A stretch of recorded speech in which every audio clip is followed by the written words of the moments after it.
I wish that he was into it. And I have a great pair of hooves if he was going to be into it. I have an objectively great pair. So it's honestly, it's a wasted opportunity.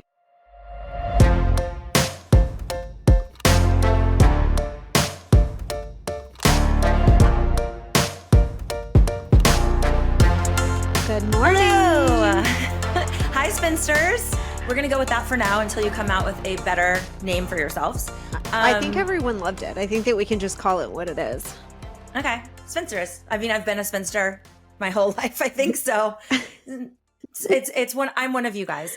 Today we're going to kick it off with some pop culture because Brit has been dying to do pop culture. Mm-hmm. And I just want to set the stage that I am somebody who reads Are We Dating on Facebook. And I read like a little bit of TMZ. Most of the time I don't know what's going on.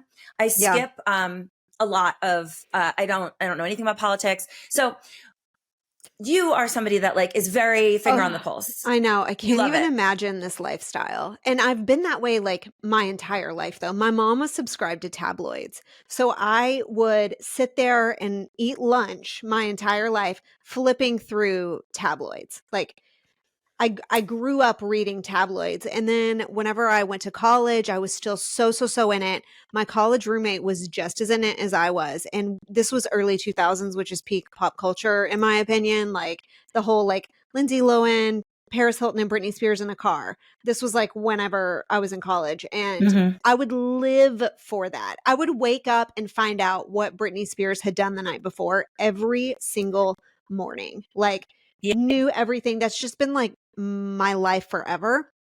And I'm still really plugged into pop culture and live for it. So it's so funny to me that you are so opposite. And meanwhile, you have been celebrity adjacent forever. Like, yes. So that's one of the reasons I am so against it, because what would happen is we would have a raucous night. Sometimes Lindsay was involved and you would be like, shit, is that going to end up in page 6? Like there was a lot of like really, exploitative shit that would go on. And I have them somewhere, like all the Us Weeklies and Peoples that I'm just in the corner. Like at one point I was out with Pink, the singer. And like, I'm like my entire, like I'm in a corset and like my tits make the head story, like, cause I'm just standing next to Pink. But I have so many instances like that. Sometimes it was fun, obviously, like there's fun parts to it, but a lot of it was like, fuck, that made the news, shit. Like all of my celebrity friends. I was like consuming the news. I was the one in the news. Lindsay is an icon. Are you kidding me? Lindsay, cocaine in my pocket. Those aren't my pants. Lohan. Like that was peak pop culture. Peak. Like the time to be alive was 2007. Like just amazing. And yes. So in the time that we've known each other, anytime that I would bring up basically any celebrity and I'd be like, oh my God, did you see da da da da? You're like, oh yeah, well, I know him. And I'm like, what? It's literally anyone's name that I say. You're like, oh yeah, well, we spent a night together. And I'm like, I'm sorry, you didn't lead with that. The people I know are literally the people from 2007. Like Lindsay's having a resurgence, so that's pertinent. But like, if I told you I knew Lindsay last year, you'd be like, who fucking cares? So like, the reality is I ran in circles in New York and LA that these people were ever present in. And I didn't need to read a magazine because I was out. I saw what was going on. I knew what was going on. It's just so crazy to me. And she is having a major resurgence that I would have never predicted, by the way. Like whenever I was watching that documentary that Oprah did on her and she wasn't answering Oprah's calls and she wasn't showing up for filming, I would have said, you know, rip. Like there's no way that this person will ever have any sort of a redemption. I mean, we'll be lucky if she lives. Look at her now. She looks better than ever. She looks great. We are in feature films. And she seemingly completely has her life together and is like living peacefully in Dubai with her husband and child.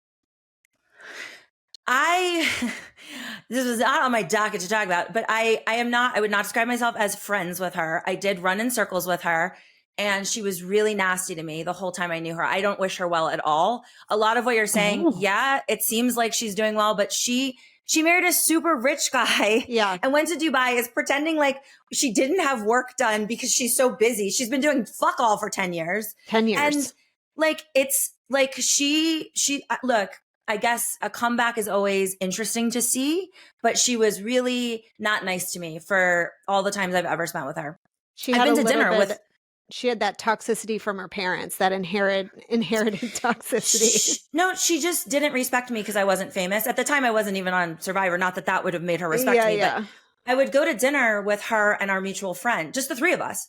And she would only speak to my friend. And then I would say something at dinner, tell a story, whatever. And she would just redirect and only respond to my friend. Like, she was a bitch. I did not like her. In fact, that friend really ended up falling out with her too. But I was like, I don't want to hang out with her anymore. Like, especially not like one-on-one dinners. Like, she's incredibly rude to me. I think that happens more often. I have heard someone else who I won't identify, but someone else who's very fame adjacent, like super still in it to this day, tell that same type of story about James Corden. That James Corden would sit at the dinner table and absolutely not even speak one single word because this person was not in the A-list. So I think that that's like a real thing in their mind. It's very like elitist, superiority complex type thing. And they won't bother to meddle with the commoners. Yeah. Well, now you get talked about on my little shitty podcast. You get outed. So suck it, Lohan. You get outed. Okay. So yesterday the internet broke. Corinne, where were you? Where were you on August the 26th? When news broke, and this is, we're going to go right into this again, because the last time that I mentioned Travis Kelce, you were like, oh yeah, I hung out with his brother. And I'm like, I'm sorry, what? Huh? You didn't lead with that? Where were you yesterday when you found out that Taylor Swift got married engaged in a backyard in Kansas City, Missouri? I saw an Instagram thing that wasn't the official announcement, but it was someone complaining about them. And it was like a pretend Family Feud. And it was like, things I don't want to hear about, Travis and Taylor. And I was like, oh, I thought it was funny because I was like, that's like my entire, that's how you found out. That's how you found out. But yeah. And then I looked further into it because I was like, wait, why is everyone talking about them? And I was I so don't care. I don't care at all. And I know it's an unpopular opinion, and I know I'm a miserable person, but like, too much happiness going to one person fucking annoys me. It does. You can't be the number one pop singer, super pretty, super well adjusted with a good group of friends. And then you find the football player, and somehow he becomes like obsessed with you, even though he was kind of a piece of shit to his last girlfriend and like went on a reality dating show, but somehow he's cleaned his act up. And now you get proposed to among these roses. Like, I hate it so much. If there's a way I could mute I have the words, because I don't use Twitter or X anymore, but I have the words like Trump muted, Survivor, because I don't want to see that shit. I would like to mute her. I don't, and I like her music. I just be a fucking musician. Date people privately. I don't think that's the goal at all. I think, infamy is more the goal. I am a huge Swiftie. I'm a big fan. Went to the Eras Tour twice. I actually was at the show, the exact same show that Travis Kelce went to that kicked this all off. Night 2, Kansas City. I was present. I was in the audience. Yes, I felt it in the air. And so this is huge news for anyone who's in the pop culture sphere. But as per usual, what was interesting to me was more of the actual minutia of the details. I want the intricate details. And so for me, there's so many that I could extrapolate on this topic, but 2 stand out. Number 1 would be, okay, you are proposing to a literal billionaire, and you yourself are, I don't know, multitudes of millions of dollars. Basically the budget, there is none. Taylor Swift has more than one private jet. Like, there is no budget. But it's so typical of any dude, any man, to be like, you know what would be good though? Just the backyard. I've got that gazebo. And it's growing weeds. And I've been wondering what I should do with that. So while we're here in Missouri, Like while we're here today in Missouri, all the places we could go, all the places we could be, meaningful places. He has an inn at Arrowhead Stadium. He could have done, who knows, like literally there are no boundaries to what was possible. Like money is not an object. And he was like, let's put some roses on the gazebo back there. Yeah. In the backyard. Right. I just feel like that is so typical of like a dude. You know what I mean? Like he's at the end of the day, he's just a guy who's like, I got this nagging. I know I got to do this. Like I want to propose. I want to get married. So I got to check this box. What's the easiest A to B? What's the easiest possible Britney, A to B? Let's not forget, he also has access to like creative directors to, you know, like he knows he's dumb, right? So just outsource that. You could get somebody. Yes. Yeah. Any of her friends. I mean, he could tap any of her friends and be like, what's the best possible idea you can come up with?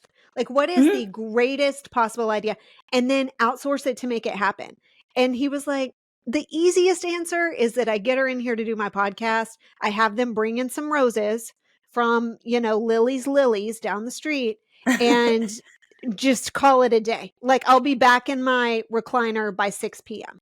Like, let's just do the easiest possible thing. And I just found that really amusing. And not that they're not a happy couple. I think that they're very in love. I think that all things great. I'm just saying he did take the easy route in terms of the proposal. That's my thing. I just could not care less about these two people. But in addition, I noticed online the dress she wore has sold out. I'm like, that's the ugliest dress. She looks like she walked off Little House on the Prairie. Who the fuck would look good in that unless you're 5'11" and weigh 95 pounds? You do have to be stop 5'11". Ordering it. You do have to be 5'11". Ralph Lauren, I don't know what you were doing making that. I don't even know if that's current. It seems like it's from like 1980. And then the couch that he proposed on, that's sold out everywhere. Yeah. And it's like $2,500 for this shitty little outdoor couch. And I'm like, people are just wanting any sort of a draw. I also dove deep into who made the ring, because if you saw the picture of the ring, it's very kind of like vintage inspired. And I just assumed, because I mean, again, she has access to everyone and everything, that it would be from one of the mega jewelers like Lorraine Schwartz or, you know, whoever. It was this like independent, fairly small jewelry maker. She only had like 140,000 followers, New York City based, small, independent. Like, I mean, she actually handcrafts, and the ring is beautiful, but I found that to be a very interesting choice. Like, how did we even find this person? Like, how did we arrive on this person specifically? Because you would assume that he would just be like, oh, you know, Lorraine Schwartz, that girl, you know, who puts jewelry on everyone for every red carpet. That would be what I would assume the route would be that he would go. So how did they even find this girl? I didn't. So this is really a true testament to my character. I cared so very little, and it was unavoidable. The picture was everywhere. I didn't zoom in on the ring. It looks square from like far away, and I just don't give a fuck. Like I don't. Yeah. I'm never gonna have the money they have. Meanwhile, I cared so much. I was like, I got to go find this jeweler. Like, I need to know. I need to know who is this person, and what's going to happen to her business now. Assumedly, her business is going to skyrocket, like take off. Which, by the way, watching her make these rings in a series of videos that I did dedicate a fair amount of time to yesterday, I'm very impressed. Like, I think she's very talented. She deserves success. I think that it's going to be great for her business. I just found it to be like, oh, this is so random. How do they even find this person? But that's how much I cared. I cared enough that I know the dress you're talking about. I looked into the ring. It's an elongated cushion cut. I saw multiple TikTok videos breaking down what they believe the carat weight is, et cetera. What is the suggested price? I know everything. That's how much I care. A lot. I don't even care. A friend of mine just got engaged this weekend. She's fucked, by the way. She got engaged this weekend and she went to upload a picture and she's like, Jesus, now's not the time to upload. Yes. That was going to be my second topic was going to be, how terrible is it if you were a person trying to do literally anything yesterday? And no one more so than Meghan Markle, who was launching season 2 of her Netflix show. And so she had like done these interviews, and I saw earlier in the morning, I had I saw that she, I don't know, spoke about the day Queen Elizabeth died or something. I don't know. It was like some, line. And I was like, Bait. oh, Meghan Markle's back on the trail, huh? Like she's done some interviews. Then the next thing you know, Taylor Swift is engaged. How pissed was Meghan Markle? How pissed was Meghan Markle? All these like spicy one-liners from her series of interviews, nobody watched it. I Everybody, mean, we were too busy Brittany, looking up Taylor Swift's jeweler. Meghan Markle is insufferable. No one was watching that regardless. They're hate watching it at least. At least they knew that it was out there.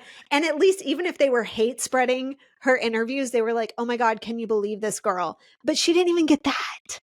She picked the worst possible day, the worst day in the entire year to launch a series. The worst one. So I was minding my own business on Instagram, and something came across my feed where she's being interviewed from this other insufferable woman who's got this like soft spoken voice. Are you talking about the blonde girl? I know. Yes. Yeah. Oh my God. I was enraptured every single minute. Okay, go ahead. Okay. So I was just like, I just commented because I was so irritated. I just commented, and I don't do this very often, but I commented on this Instagram and I said, how do I never fucking see this again?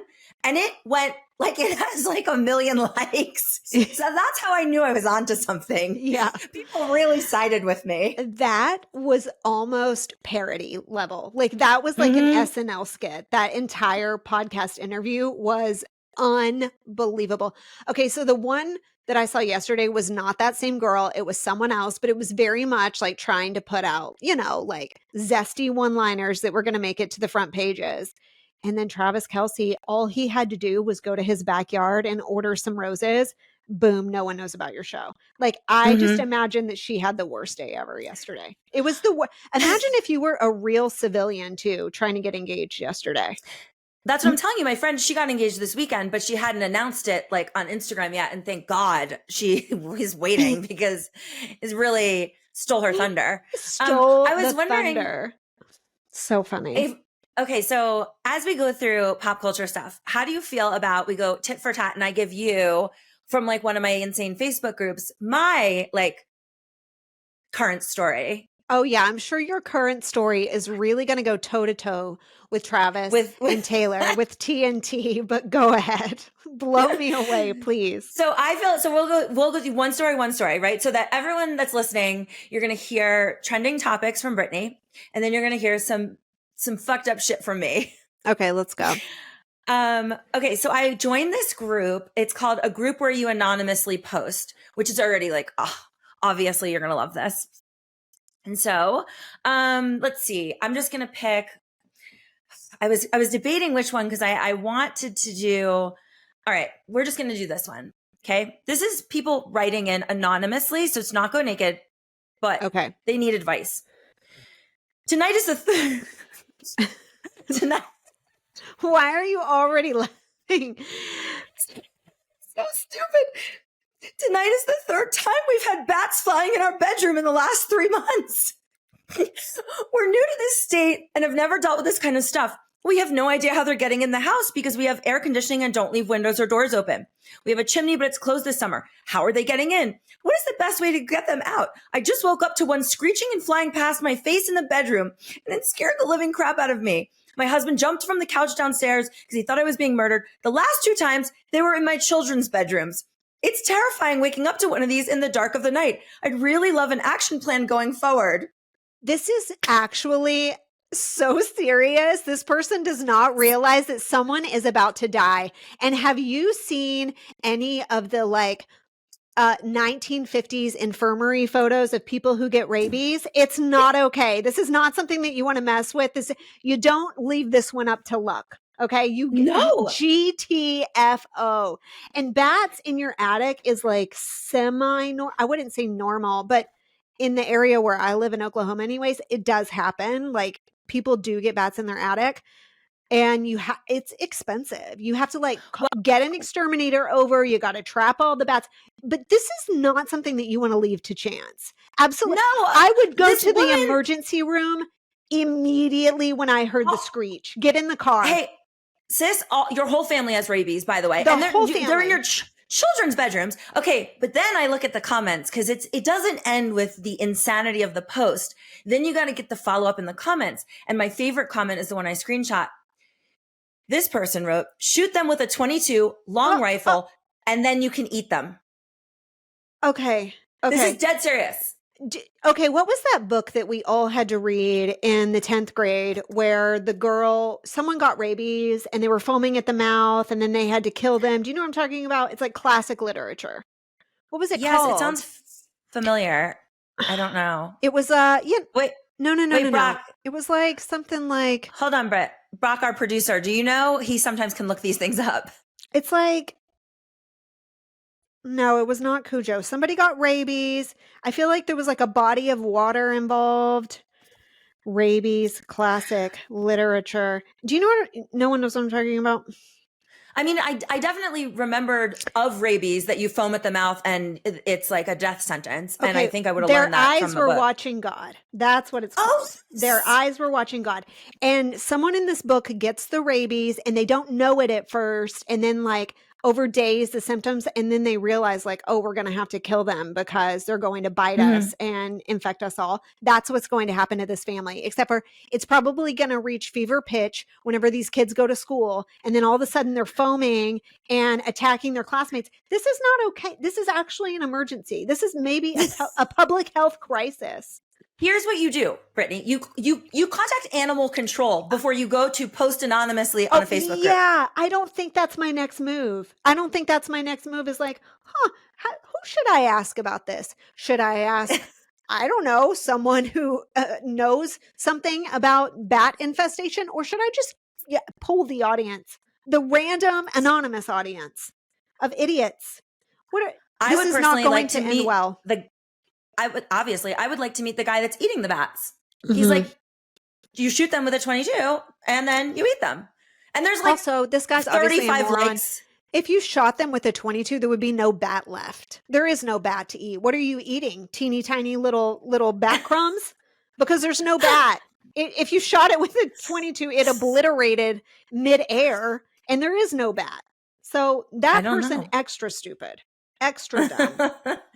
So I'm going to continually drop in my stories, which are very important and trending, in a mix of yours. Do you want to give me one more hot topic? I have one other like kind of hot topic that I would actually love to hear your take on. Are you aware of the drug ayahuasca and the celebrities that have?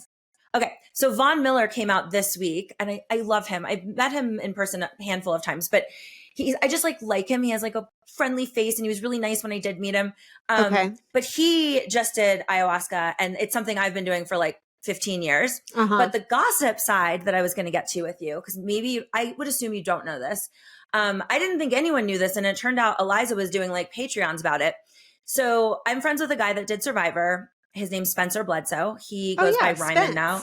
Little Spence. Yep. I know who you're talking about. So watch that season. I took him on his first ayahuasca journey.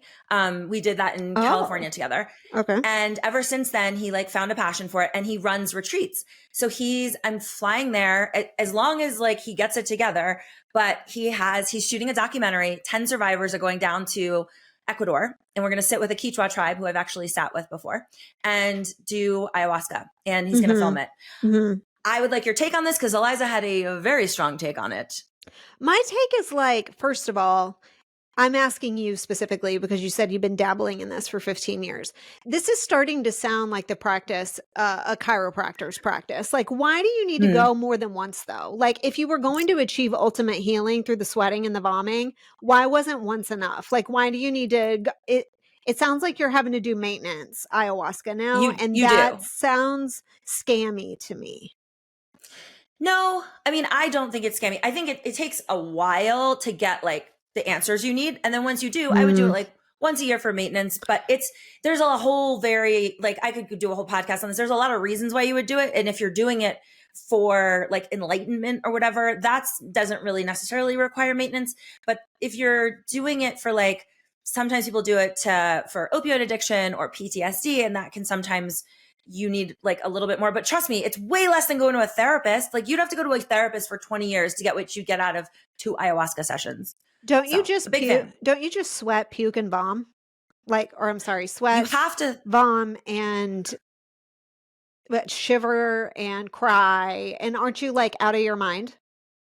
Yes. So it's not recreational. It's just medicinal. So it's very tough to go through, but your body and your mind are sort of separate during the trip. So yes, you are throwing up, and it depends. Everyone has to throw up because it's poison. You have to get it out of you. But some people can throw up, once or twice. Some people are throwing up the entire time.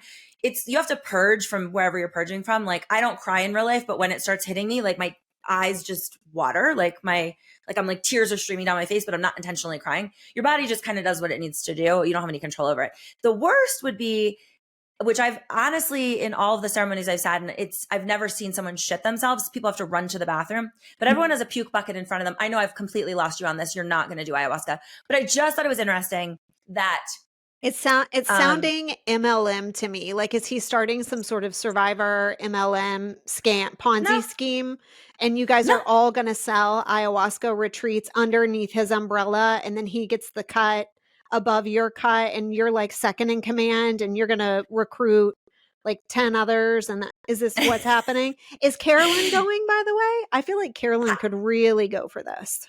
I don't know. I didn't ask. I was very particular I asked for 2 people that I would not sit with. I love Spencer, so I would do whatever he wants.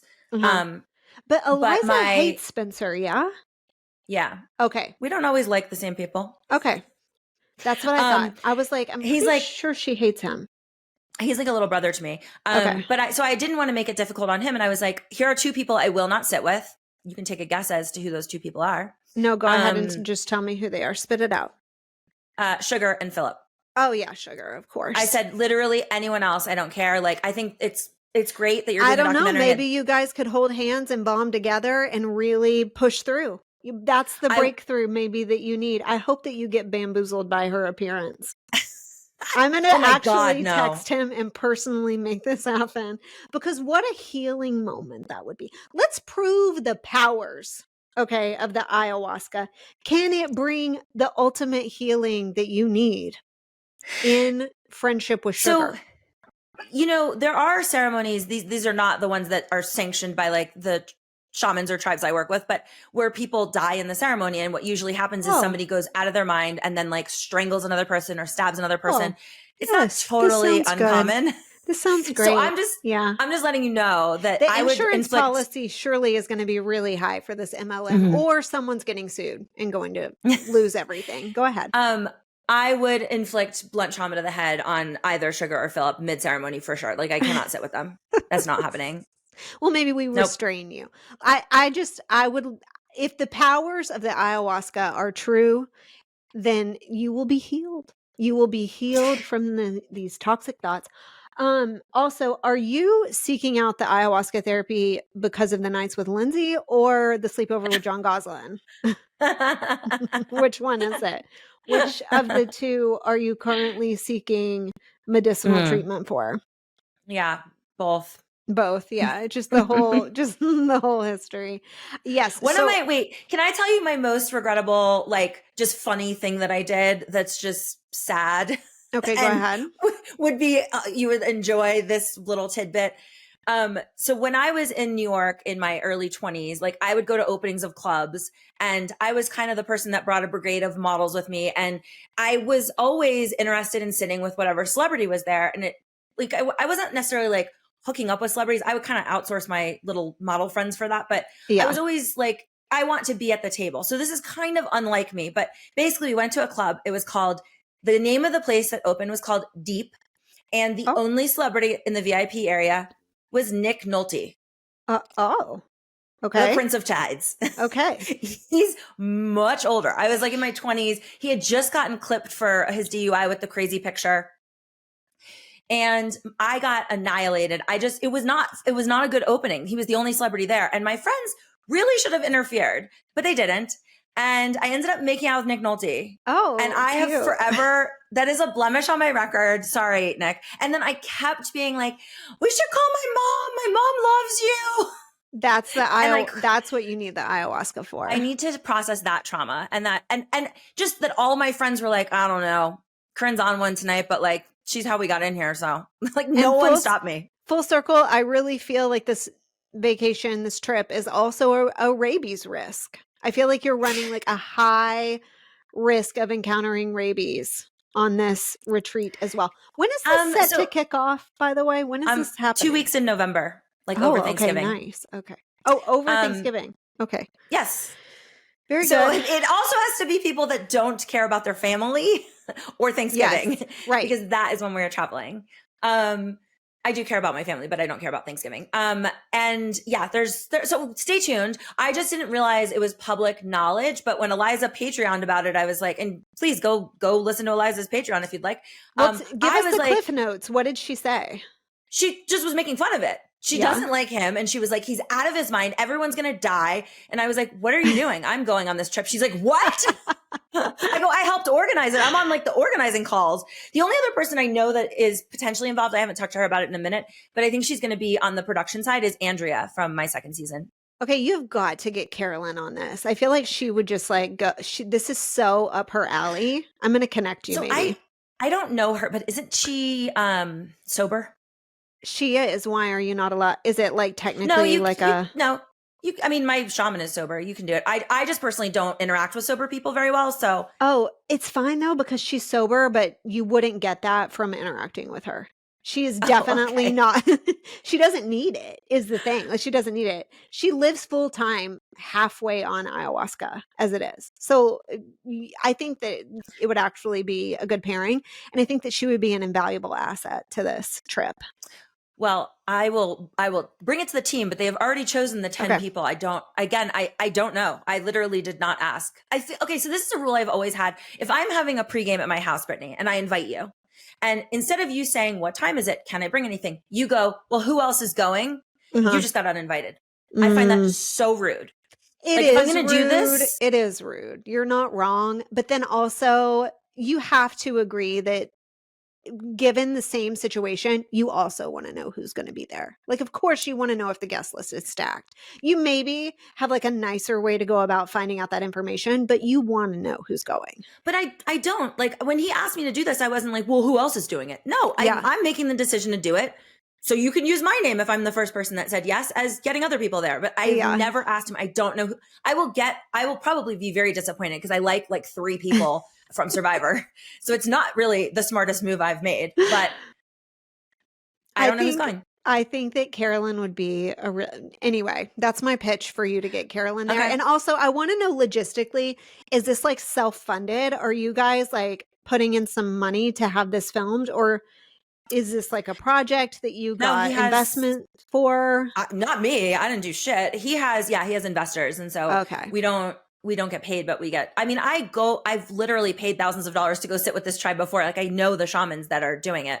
Okay. I even know the translator. So so what is the vibe going to be though? Is it going to be like, oh, we're so transformed and we're so whole now? Because that doesn't feel up your alley. Like, what is the play here for the overall theme of the documentary? So I think he wants it to be like, I think originally it was going to be like healing from Survivor. And I told him up front, I was like, I don't need to heal at all from Survivor. So that's not like I'm not a good guest for you for this. Yeah. And then he sort of changed it. So I'm not sure what he landed on, but I just feel like it's a really good opportunity for me to bully everyone else because I have so much experience doing ayahuasca. Yeah. And like, I don't know. I know everything and you know nothing. If we bring in the slow music and it's like, oh my God, I have forever been wounded by the fact that I was the second boot from my season 10 years ago, but now I'm feeling all better. Like, what is your place in that narrative?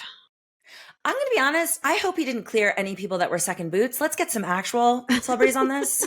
Okay, but see, now you're looking for the RSVPs.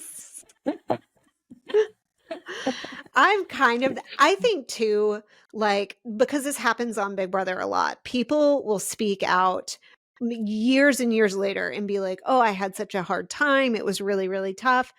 And I personally don't feel that way, but I do think that it's all relative. And like for some people, their experience on reality TV or whatever they went through at the time it probably is like the most traumatic thing that they've been through. I am just a stronger soldier. And so to me, like, no, I'm not going to sit here today and say like, oh, I have lasting trauma from Big Brother. But I think that like, it's probably all relative. There probably are some second boots out there who feel that they need to really heal from their 3 days on the sand. Like they really need to bring that full circle and hash it out and talk about it. It varies, but generally speaking, from reality TV world, I think that people have wildly different experiences on how it like impacts their mental health, etc.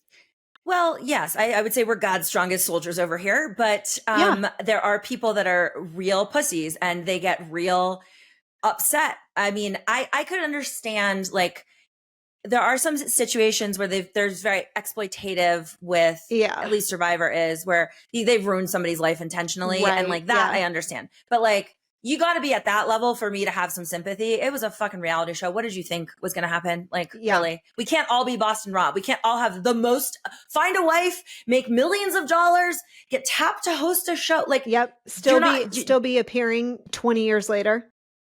Yeah. Yes. For crazy appearance fees. Crazy appearance fees. Wrote a book, even though we're not supposed to talk about Survivor and we all signed contracts saying that he wrote a book about it.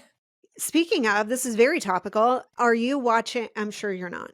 Why am I even asking you? But people are going crazy over this Australian Survivor. It's supposed to be like actually objectively very, very good. Have you been hearing a lot about it? I am done watching shows that Parvati is on. Okay. I'm done. I'm sorry. She's a nice girl. I know her in real life. I cannot keep pretending that she is like this,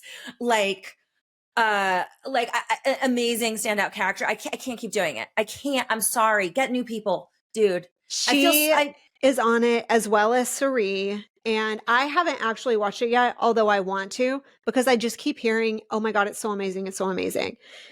And for me, the US version has been on a real downward trajectory over the last several seasons. So I'm actually intrigued by like, oh, it's objectively good Survivor. Oh, that sounds like something I may be interested in. I think it's like hard to watch though. You have to like watch it on YouTube. How many days is it? Because I'm also not interested in it under is 39. Longer. I think it's like 39 days. It's longer than US Survivor is now. And so everyone's saying that it's great. It's well, I don't know who everyone is, but everyone. I just know that like all when you of can't Australia. All the ex-criminals that live in Australia. My understanding is that if you don't feel like American Survivor is going to take you again, you can go over there. Like I don't want to disparage it, but it's basically like American Survivor didn't want Russell. I think he went over to Australian. Like you can kind of just get on Australian Survivor if you want. If American Survivor has told you to fuck off, you can still get on the Australian one. Tony's on it too. You just reminded me. There was I don't know the context of it because again, I haven't watched it yet, but there was some moment with Tony that was like very present on Instagram. Something about a shoe. I don't know. I need to tune in and figure it out, but he's also on this season. And I saw a clip on Instagram yesterday, actually, where Parvati said that she will never, never, never play Survivor again. So you're in luck if you don't want to watch her anymore. Because she's not going to play again, but they're going to tap her to be the next host or, some bullshit. Like, when was it Sandra and Boston Rob weren't like on the show, but they were like coaches and they had those big monumental giant heads. Yes. I watched that season. I don't watch every season, but I did watch that one. All right. Well, that's enough Survivor talk for today. Can you please read me some emails? I always call them Gmails. Oh my gosh. Corinne, we have such good ones today. Okay. Well, let me give the people the name. Okay. If you'd like to write in, you can write into us at where'smyspinoff@gmail.com. The emails all go to Britt. I will not pre-read them. And then she reads them to me and we will both give you our expert advice. Okay. Well, we have received a slew of emails, really, really good ones. So thank you, first of all, if you are submitting those. And if you are not, where's my spinoff@gmail.com. This first one is not asking advice, but it's filling in the holes from what we were talking about, I believe, back on episode 1 when we were talking about Carl Lentz. It's just an FYI. He is in Tulsa. They said that he is a staff member at a church, not preaching, and he has a podcast called Lights On, where his wife that he cheated on is a regular guest, and they still appear to be married. And that is the missing T. So that was just like an FYI to bring it back full circle. Do you want to give these people credit when you read them? I feel like sure. Do you want me to? I didn't know. Yes. Do people want to be anonymous? I don't know. No. Maybe we won't. They want the shine. Okay, Caleb, thank you so much for filling in the gaps. That was Caleb H. We really appreciate it. This one I am going to leave anonymous because I never know. Hi, Corinne and Britney. Congrats on the podcast. I have been a fan of you both for the past 15 plus years, and I was wondering if either of you would seriously consider selling foot content. Is there a price that is so ridiculous that you would throw caution to the wind and go for it? Or is it something you could never see yourselves doing? Corinne. Foot content? Yeah. Sure. You would sell foot content. I mean, I'm not in a financial position where I need to do that, but if I was, that's different. I mean, if you're asking me if I would show my labia, no. But feet? My feet are not great, but like if you want to see a size 10 foot. Are you on WikiFeet? Oh yeah. What's your rating? I mean, I didn't put myself on it. I don't know. I haven't looked in a very long time, but I'm definitely on it. Well, I'm about to find out because we're about to have a contest. I'm going to be pissed if you're above me. I'm going to be so freaking pissed. Okay, here we go. Corinne Kaplan's feet. Oh, you do not have a good score. 3.82. I'm so sorry. All the photos they use are when my feet are disgusting in Survivor and stuff. Like, I'm like, why don't you use it when I've had a pedicure and I'm in heels in Las Vegas? Actually, looking at the photos, I think that these photos are pretty good. There's a lot of like ass cheek with the foot, which I feel like is valuable. I mean, they actually look pretty good. I have to wonder what the bad reviews are. Do we have? Why don't you go ahead and give me 5 stars and up my reviews? No, I want you to be worse than me. I want you to be worse than me. I don't want you to overtake me on WikiFeet. This is a source of pride for me. Last I checked, I think I was 4.5 stars, but let's see if there's been an update. I know. And I also have some decent content on here. Oh, 4.96 stars. Yes. Wow. I know. I'm very proud. I tell my husband all the time it's such a waste because I genuinely believe that my feet are so beautiful. Like they're actually objectively really good. And, you know, I don't have a lot of confidence about a lot of things in my body, but my feet, Corinne, I deserve it. All of my toes, like they go in like order. Okay. I don't have any one wonky toe like sticking like way up. I feel like I've always had objectively good feet. They're a size 7. It's a nice size. And I feel like they look nice and slender and objectively good. Like I have no self-esteem issues around my feet, which says, you know, that I'm doing pretty well. And it's so wasted on my husband. He is not into feet. He won't even rub my feet. He won't. Not only would he not get a boner off of my foot, he doesn't even want to like touch it to appease me, to like give me a nice foot massage. He won't do it. I don't look kindly upon people that are into feet. Like, I mean, do you? But like, I don't know if I should say I don't look kindly. Like, I personally do not, unless your feet are like, I have a problem with if your feet are atrocious. Like, yeah, but otherwise they're not even there. I wouldn't. No, and I don't really want. I would prefer to date somebody that's like, well, you got a nice ass. You got nice tits. But like for them to be like, I'm getting hard looking at your feet. I'm like, I didn't do anything for that work. Like, oh, I kind of wish that Ryan would, because it would just make my life so easy. I'd be like, oh yeah, I'd spread my toes out, go crazy. And then I get to go to sleep. You know what I mean? Like it would actually make my life like a little more simple. I wish that he was into it. And I have a great pair of hooves if he was going to be into it. I have an objectively great pair. So it's a wasted opportunity.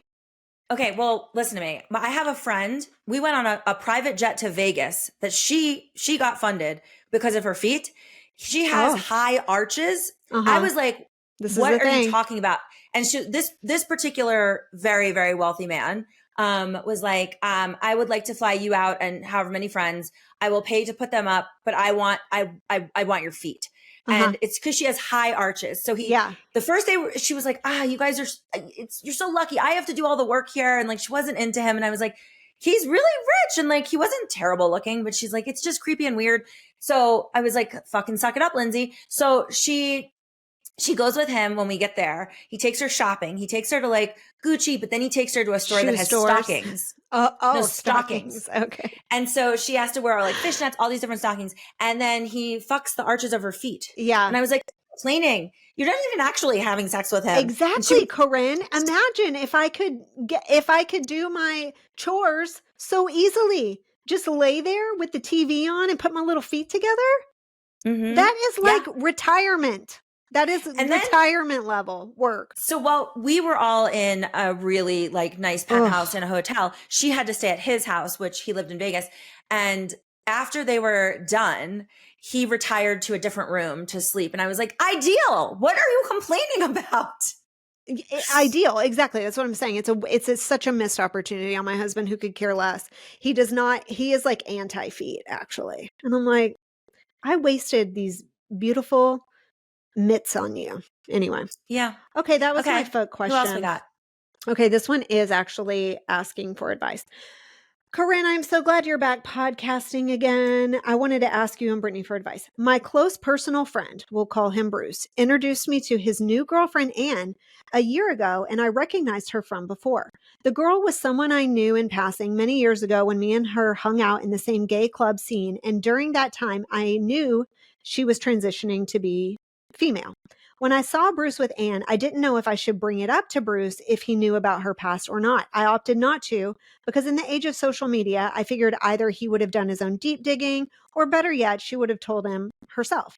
Time passed and at some point I just forgot that she was who she was and is just Anne, my friend. Bruce's girlfriend. Well, last weekend, Bruce just told me that they had a huge fight. Anne told him she never wanted to have biological kids and he wanted to. I asked him why, and he said because she had had a few miscarriages in her younger years and the trauma of it made her not want to ever get pregnant again. Obviously, this is a lie as she doesn't have a uterus. So now I'm torn. Being gay myself, I want to honor the gay code that my trans sister has the right to live her life as a new woman without her past as a male haunting her current life. But also she's lying to my friend and I don't know what to do. That is like a really, really intense situation. That is so like intense. I'm inclined to say you just don't. I agree. Honestly, that guy seems a little dim-witted, like in general. Like either she's like a great actress. I just don't see a situation in which it's ever your right to out somebody. Well, I don't see a situation where it's ever going to be looked favorably upon you if you're the one who outs it. It's the kind of thing that like you want him to know, but you can't be the one who breaks the news. Like you can't even push the information closer to his line of sight. You just gotta totally go hands off. I think. I'm so like baffled. I mean, not a lot, but I have trans friends. I would like more of them. If you're trans and you want to be my friend, by all means. Yeah. But I have not heard this particular situation before. So it's very difficult for me to give advice that would be like, like I see the point that he has, a vested interest in the friend that is being lied to, but also protecting the identity of the person that's doing that. I don't know. I just err on the side of caution, like whatever. You know what? Here's the deal. Most couples break up. They'll just break up. They're going to break up. Yeah. Anne and Bruce will go their separate directions and it's not your problem anymore. But I wouldn't out Anne. I wouldn't either. It's way, way, way too personal, way too serious. You know what I mean? I agree. That would be. Yes. Okay, this is much lighter. Corinne and Brittany, what are your tips for airplane travel? I have a 9-hour flight coming up and I'm dreading the cramped experience. Much love, Allie. Corinne? Well, I mean, it's okay. So it's 9 hours. I would be taking an Ambien at the 20-minute mark. I would down a bunch of cognac because it's the only decent alcohol on international flights, I think. And then I would take another half an Ambien around the 5-hour mark. And I'd continue drinking and hopefully not be met by security when we landed. I don't have, there is no like, so I like the idea of time traveling, which you can only really do on Ambien. Like, I don't want to experience the 9 hours. I do not want to watch 4 movies. Like, none of that is appealing to me. Just get me the fuck out. You want to So be whatever it basically takes. under anesthesia. Like you want to have like an Yes. anesthesia experience. You are put out, and when you wake up, you have no recollection of having lived the 9 hours. What do you do on a 9-hour flight? I was going to say your advice is going to be very opposite of mine. As I am a living person who has, you're going to hear this, Corinne, never taken Yeah. an Ambien. Never in my entire life. Not once. I mean, good for you. I wish I never did. I mean, I'm certainly, my brain is so riddled with Ambien. I've never not taken it in 20 years. So It actually sounds so amazing and blissful, but I just never have. I don't know. I just never have. My travel tips, let's see. I mean, mine are all going to be like boring. I like the types of neck pillows, the turtle style. The turtle Yeah. style neck pillow is super clutch. I would very much encourage those, as well as the over the ear headphones are much better, in my opinion, than the in ear type when it comes to travel. But if I was taking a long flight and I needed to go to sleep, I just take like Tylenol PM, 2 Tylenol PM and call it a day. But my biggest travel tip would be to play the airline points and miles game, because if you're savvy at that, you're always going to get upgraded and you are going to have a much better experience in first class. That's my travel tip. Depending on where this person is going, it can be wildly expensive, right? Like, yeah, you're right. You cannot always rely on that for sure. No. Okay. Other things that I just want to gift you with, if you don't know, is that calories don't count on an airplane. Oh. And neither do drinks. So you can have as much as you want to eat and as much as you want to drink. It's completely a mulligan. So I never have any, like, if the stewardess takes a liking to me and she offers me 5 snacks instead of 1, 5 snacks it is. You take all the snacks. Whatever to get me through this flight. Like, I don't limit myself in any way. Yeah, that near lethal level of sodium is actually keeping you hydrated. It's actually hydrating you in the short term for your flight.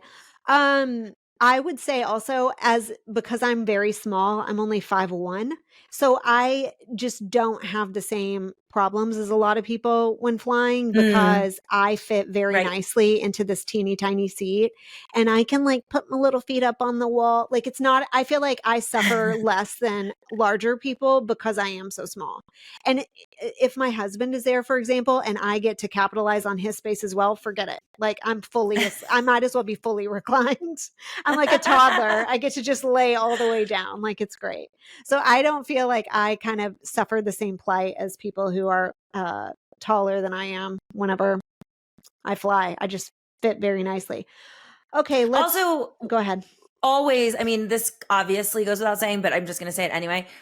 Whatever the internet costs, if it's $49 for the international flight, you get the internet. Like, again, money has no value in the skies. Like, do all the things. If it's going to be, if you can't do first class, but you can do extra leg room, whatever that costs, it's worth it. Like, I just kind of treat myself every way I possibly can on a long flight like that. Well, like whenever I was flying to Paris last summer with my entire family, we had regular economy booked, but then we did pay a little extra to upgrade to like the premium economy or whatever. And what made that so good was I just assumed that the airline would automatically upgrade a bunch of people from basic economy and upgrade them to that next level. They didn't. So we were like the only people that bothered to pay the extra like $50 a person or whatever to upgrade to premium economy. And premium economy was so empty that we all had our own row. Like, once they shut the boarding door, we got to completely spread out like all over the plane. And literally one row behind us in basic economy, they were cramped. Like 3 days. Yeah, of course. They didn't actually do the upgrades that I assumed that they would do. So yes, my advice would definitely be, if you can see on the seat map that there are a ton of spaces in premium economy, they are not going to go in and autofill those seats. it's worth the $50. If nothing else, not to have a person in the middle or whatever, definitely worth it. That would be my advice as well. And then the obvious things, I'll just throw this in there. This is probably very boring, but bring a toothbrush, toothpaste, extra pair of underwear in your carry-on, because you're definitely going to want to brush your teeth, I feel. Like wet wipes, like things like that. Like I try to make myself as comfortable as I can on the plane ride. I will also, like, I like to eat on the plane, especially when I'm high on Ambien. So sometimes I'll get like high end. We have a good sushi restaurant in Denver airport. So like I'll get the sushi to go and then I'll wait like, 2 hours into the flight to eat it so that like I have something to look forward to, depends how long the flight is. But well, I wish you the best of luck. I have to get on a flight tomorrow, but it's not super long. I'm going to New York. Have you heard that Delta now has Shake Shack on their planes? Certain flights have Shake Shack. Oh my God, I'm so jealous. I love Shake Shack. Shake Shack I've never had Shake Shack. You haven't? I've never had fast food. Oh my God. Not ever. Shake Shack is so good. It is like the best fast food in my opinion. But I used to eat Shake Shack when I lived in New York, and it was only a New York thing. Like this only existed in New York City. And then it has slowly like bled all over the country. We still don't have one in Tulsa, so it's super rare for me. But I believe whenever you and I went to Omaha had it. No, it wasn't Omaha. I had it in the airport though. Maybe it was in Denver. I don't know. We have it. Yeah, we have it in Denver. Okay, maybe it was in Denver. But I get so excited if there's Shake Shack in the airport because I have it really rarely. So then when I get to have it, it's like an ultimate treat. It's so good. It's so good. And it's hardly, I mean, it is fast food, but it's not like drive-through fast food. It's like more in the vein of like a Chipotle. Do you call Chipotle fast food?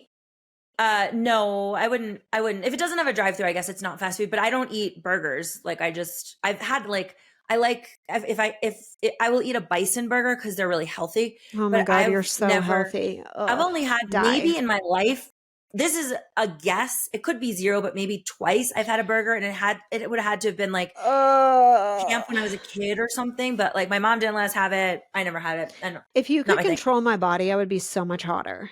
Like I wish that you could just do my mind control because I live to eat bad things. It's my favorite. It makes me so happy.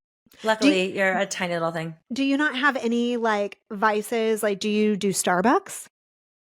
No, I don't believe in Starbucks. I find them very irritating. I'm not gonna patronize Starbucks. However, I do like candy. So if I'm ever at the airport and they have the scoopable like bulk candy, see that it doesn't have calories if I'm not buying the box where it tells me the calories. Okay. So if it's just you can put a couple things in and then you weigh it, that is my weakness. I really like that. Oh, really? Okay, interesting. See, that doesn't do anything for me. But I'm very chocolate specific. Like I want chocolate all the time. So like sugary candy, fruit flavored candy, that does nothing for me. It's only specifically chocolate. I don't know. It's really weird. But I wish that you could control my diet. I would be so hot. It would be disgusting. Well, I mean, I could put you in a cage if you'd like. I just want to end on this one quick, very short story just because it was so upsetting to me that I'm so stupid. Like on the one hand, I should be very smart. I think I have a high IQ. I was gifted. Yeah. But on the other hand, I do some of the dumbest shit ever. So if you'll remember the first episode, I had to Irish goodbye, and it's because my computer just fucking shut down. And I was really freaked out by that. This computer has barely ever been used, but I thought, well, it's an older computer. But I didn't understand why it was happening. And then I realized it only happens after about an hour, which is also nonsensical. So the next 2 times Britt and I record, I'm like, less talking up front. We have to start the recording. Cut it off. Because I don't know how to avoid it. I don't know why it's happening. So finally I go to the Genius Bar at Apple, and I'm just like, thank God I brought my laptop, and then I brought a plug just in case I needed it. And I get there and she's like, what seems to be the problem? And I was like, I went into the settings and it looks like it says needs service. It's not really, I don't know, maybe I need a new battery. And I Googled and the battery's like $250. And I'm like, very like, throw the whole baby out. I'm like, I'll just get a new laptop. Like, I'm not, even though that probably doesn't make any sense. Macs are expensive, but I was just like, I'm not paying $250 for a fucking battery. Yeah. So anyways, she's looking at me and she's looking at my computer. She goes, the plug that you're holding, is that what you're plugging it into? And I said, yeah. And this is what I had on me, this little square guy. Yeah, yeah. And she goes, why are you plugging it into that? And I said, oh, the big block is kind of it's ugly and it's hard to get it behind my desk. So like, Same. And she goes, not same. You are unable. Brock is like shaking his head. So there was nothing wrong with my computer. There was something wrong with me because I'm a moron who was plugging it into a phone charger. That's all that was wrong. Yeah. Brock is having a meltdown. I actually probably would have done the same thing. Would have done the same thing? I had no idea. No, I wouldn't have known that they were different. They're different. She then explains wattage to me and she's like, you need at least 61 watts and this is like 28. And she's like, it can't possibly withstand charging. So that's what was happening. I will not have any problems going forward. No more Irish goodbying, although someone did request that I do that every episode, which is kind of funny. But that's going to do it for us today, guys. Thank you for joining. Thank you for joining us over whatever we discussed for this hour. I don't know. It was a rambler. Bats and Taylor. Okay, we'll see you guys next week. Bye. Bye.